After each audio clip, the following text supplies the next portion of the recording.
Bonjour à tous et bienvenue pour cette nouvelle vidéo. Aujourd'hui il s'agit d'un nouveau book haul, et oui, mais à peine commencé que j'ai déjà une dizaine de livres à vous présenter. Du coup on va commencer tout de suite. Le premier roman dont je vais vous parler, c'est un service presse que j'ai reçu. Il s'agit de La liste des prétendants de Sonia Lali aux éditions Erol. Comme vous l'avez sûrement vu dans mon dernier update lecture, je suis plutôt fan des éditions Erol ces derniers temps. Et du coup quand ils m'ont proposé ce roman, franchement j'ai foncé sur l'occasion. Je pense qu'il est... Alors oui, il est disponible en librairie depuis le 2 mai. Dans cette histoire on va suivre Reina qui a 29 ans, qui est issue d'une famille indienne. Et à 29 ans en fait elle est toujours pas mariée. Et sa famille lui dit mais hé, t'es arrivée à l'âge de te marier quand même, hein, voilà, il va falloir te bouger. Ce qui me fait un petit peu peur du coup parce que j'y arrive bientôt à cet âge là. Mais j'ai pas une famille indienne, c'est sûrement ça qui va aider. Et voilà, la grand-mère de Reina va se mettre en tête de jouer les entremetteuses. Sauf que au final pour Reina, elle va s'apercevoir petit à petit que son ex-petit ami c'est peut-être celui qu'elle aime vraiment en fait, et qu'elle n'a pas forcément besoin d'un autre homme qui serait approuvé par sa famille. En fait j'ai l'impression que dans ce roman on va parler justement de la culture indienne face au mariage. Et c'est quelque chose qui m'attirait carrément. C'est vraiment quelque chose qui m'attire beaucoup. Et on va aussi sûrement parler du fait de décevoir sa famille au niveau de la culture, des intérêts, de l'espoir de chacun. Et voilà, franchement j'ai trop hâte de le découvrir, on en parle très vite j'espère. Ensuite, via la masse critique Babelio, j'ai reçu Bounty, donc de Curtis Wimb, je sais pas comment on dit, et Mindy Lee, donc aux éditions Kinaï. Je vous avais déjà parlé des éditions Kinaï avec Space Battle Lunchtime, et là, bah écoutez, quand je l'ai vu proposé dans la masse critique, j'ai postulé, donc j'ai hâte de voir ce que ça donne. J'ai pas lu le résumé parce que comme c'est un comics, franchement ça va se lire tout seul, on en parle très vite de toute façon. Ensuite, il s'agit d'un roman que m'a prêté ma copine Agathe qui ne lit que des thrillers, et il s'agit de Octobre de Soren Sveistrup aux éditions Albin Michel. Je pense que vous avez déjà vu ce roman partout. Moi je vous avoue que franchement 22,90 €, je trouvais ça cher. Et du coup quand Agathe m'a dit qu'elle l'avait trouvé d'occasion et qu'elle l'avait fini et qu'elle l'avait adoré, bah écoutez, quand elle m'a proposé de me le prêter, je n'ai pu que dire oui. Du coup comme c'est un livre prêté, vous pouvez être sûr qu'il va être lu très rapidement parce qu'il faut que je lui rende à un moment donné. Du coup voilà, on en parle très vite. J'ai plus très envie de relire le résumé. Je sais qu'en fait il y a des victimes et qu'à côté on a des marrons comme ça avec des clous, je sais pas quoi. Et non, avec des allumettes, voilà, des marrons et des allumettes qui font des petites figurines comme ça. Là c'est la tête, vous voyez, moi je l'avais pas vu au début. Voilà, et du coup bah écoutez, j'ai très hâte de découvrir cette histoire parce que elle lit que des thrillers vraiment, et du coup quand elle me dit qu'un thriller est vraiment bien, en général il est vraiment bien.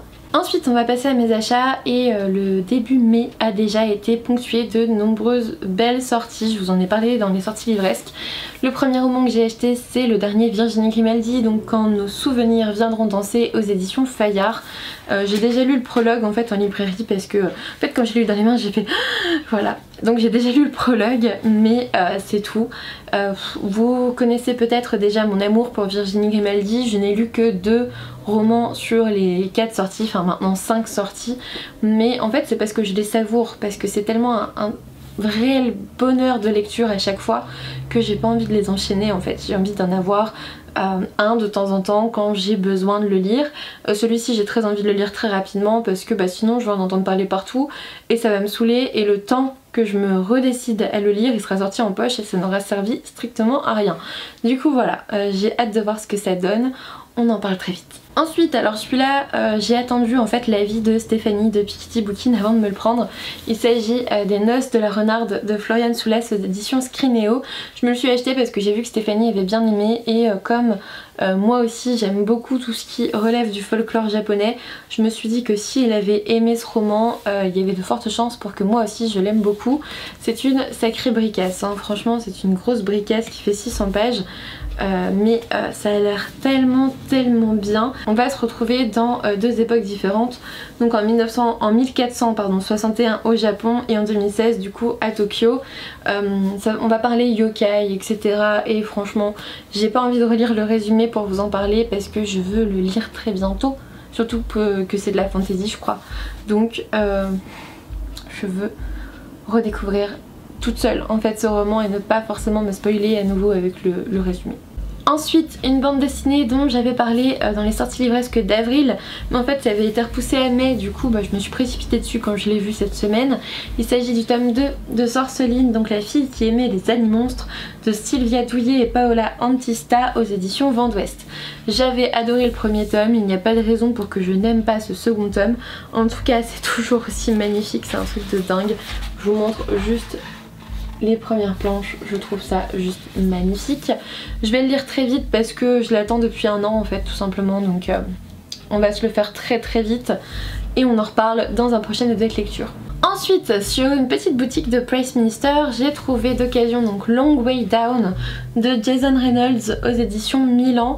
Je ne voulais absolument pas acheter ce roman neuf parce que si vous voulez, les pages ressemblent pour la plupart à ça. Et encore là il y a pas mal de texte hein.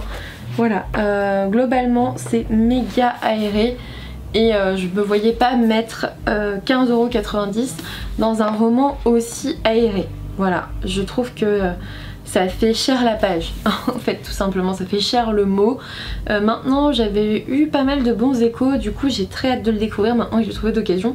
Et puis on va en reparler très vite, j'ai pas bien compris le résumé et en fait j'ai pas très envie de bien le comprendre parce que vu l'atypicité de la mise en page, j'ai envie de me laisser prendre par l'histoire et puis c'est tout. Et puis dans la même boutique j'ai trouvé Cendre de Johanna Marines aux éditions Snag. Je vous en avais parlé dans les sorties livresques d'avril, franchement j'avais trop envie de découvrir ce roman, il me faisait super envie. J'ai vu pas mal de bons échos, du coup on va se lancer directement dedans.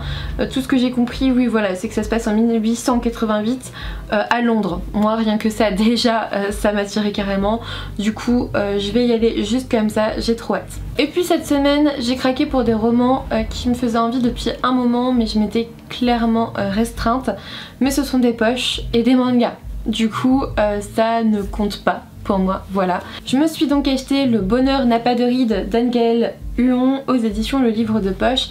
Ce qui m'a attiré c'est qu'on suit Paulette qui a l'air assez facétieuse, qui a 85 ans et qui va jouer à la vieille bique un peu perdue pour aller dans la maison de retraite de ses rêves. Et en fait elle va se retrouver dans une auberge de campagne, donc c'est pas trop ce qu'elle voulait. En fait j'ai l'impression que c'est un genre de feel good et j'avais très envie de découvrir la plume d'Anne-Gaëlle Huon, surtout dans ce thème là aussi de la vieillesse et des populations vieillissantes, et je me dis que ça peut être plein d'humour, surtout que Paulette elle a l'air assez drôle hein. Donc écoutez, on verra bien, je vous en reparle une fois lu. Et puis dans le même temps je me suis acheté La délicatesse du homard de Laure Manel, donc aux éditions Le Livre de Poche. Là ce qui m'a attiré en fait c'est qu'on parle de centre équestre et moi j'ai fait 10 ans d'équitation, donc clairement j'aime bien retrouver ce milieu là dans certains romans. Là on va suivre François qui lors d'une balade sur la plage je crois tombe sur une jeune femme qui est inconsciente contre un rocher il me semble.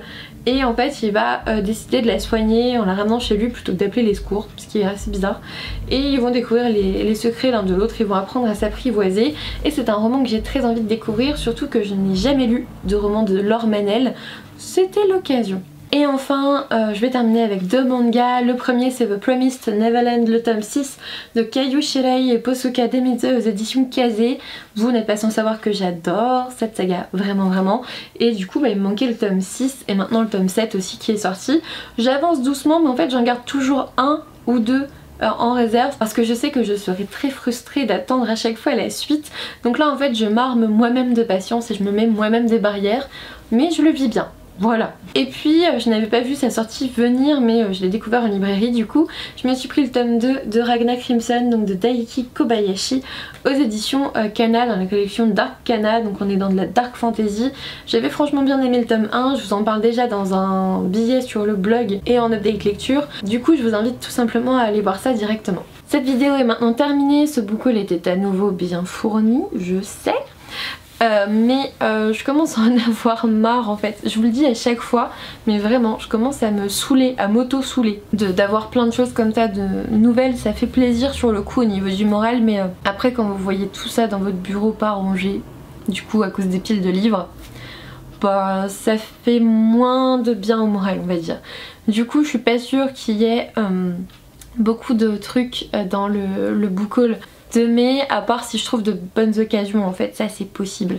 Ça c'est possible, surtout qu'avec Rakuten au niveau du parrainage il y a le lien dans la barre d'infos, mais il y a des avantages aussi pour moi et pour vous aussi je crois, je sais plus bien. Et de toute façon il faut que je fasse mon achat Françoisir du mois, donc il y aura au moins ça fin mai. Dans tous les cas n'hésitez pas à me mettre en commentaire ce que vous pensez de mes derniers achats, si vous les avez lus, ce que vous me conseillez de lire très bientôt, ou quel avis vous attendez le plus vite, hein, il y a ça aussi. N'hésitez pas à me laisser un petit pouce bleu comme d'habitude, un abonnement si ça n'est toujours pas fait, voire un petit soutien sur Utip si vous avez quelques secondes à perdre, franchement ça aiderait beaucoup la chaîne comme d'habitude. Et puis moi je vous dis à bientôt pour une nouvelle vidéo.